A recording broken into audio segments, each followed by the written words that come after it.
Welcome back to Fox 17 Sports Overtime. We're joined right now by TitanInsider.com, Terry McCormick. That's where you can find all the latest information on the two-tone blue as we are now getting closer and closer to the start of training camp.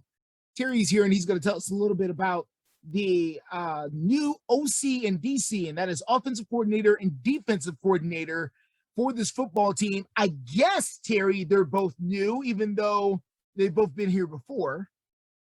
Yeah, Mike Vrabel has kind of made it part of his routine to look within first when hiring for promotions and things like that. Obviously, Arthur Smith left to become the head coach of the Atlanta Falcons this offseason after 2 very successful years as the Titans OC.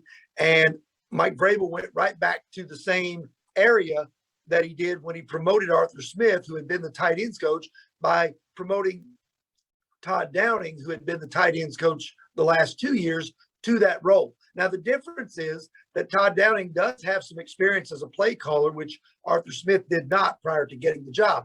I believe it was in 2015 or 16 that right before John Gruden took back over for the Raiders, that Todd Downing was their offensive coordinator. Now, the Raiders didn't have a particularly good year that year, but a lot of that, I think people are chalking to the fact that Derek Carr was coming off that leg injury and did not have a particularly good season at the helm of that offense. So the one thing that I think Titans fans can look at with Todd Downing and maybe take some hope in, one, this is an offense that is hard to screw up with Derrick Henry, Ryan Tannehill, A.J. Brown, and adding Julio Jones.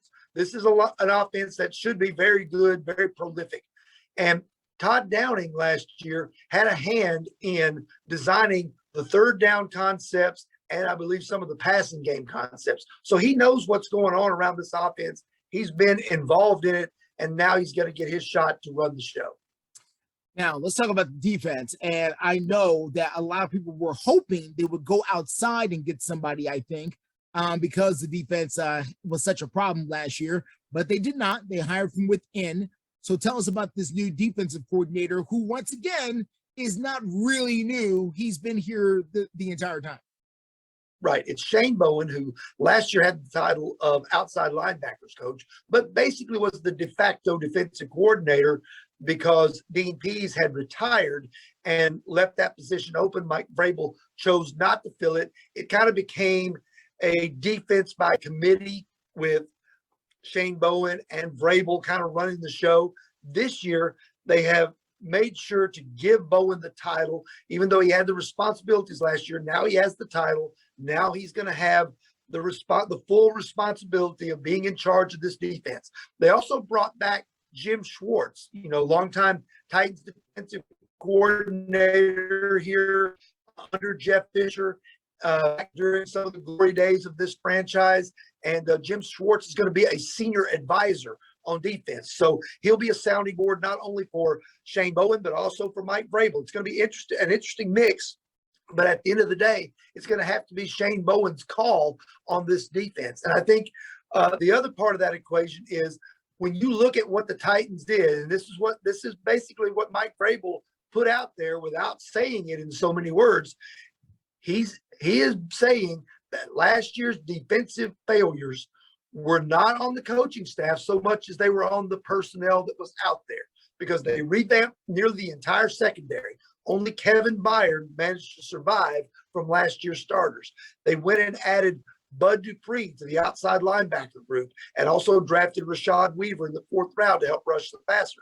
They signed Danico Autry to add to the defensive line. So they have really gone about and made a lot of changes personnel-wise and showing a vote of confidence in Shane Bowen and the system that he's going to run. Also went defense in the 1st round this year as well, picking the cornerback out of Virginia Tech. So, Terry, last thing on the position coaches here, how long of a leash are guys going to have? Because, listen, it's no secret, Mike Vrabel is a defensive guy. He was a defensive coordinator himself. He played defense. Defense, you would think, is his strong suit.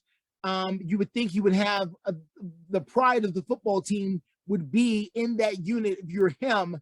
How badly, and I know he wants to win, but how much do you think this hurts him not to have this the right way?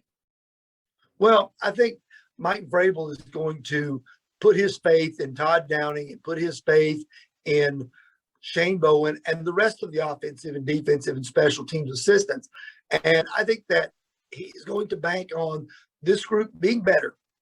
And it's like I've said before, the Titans defense does not have to be the 85 Bears. They don't have to have Mike Singletary and Wilbur Marshall back there making tackles. They just have to not be the 2020 Titans and be better, because this offense is going to carry the team. I think, obviously, if there are shortcomings on offense or defense, the coordinators are going to get a lot of the blame.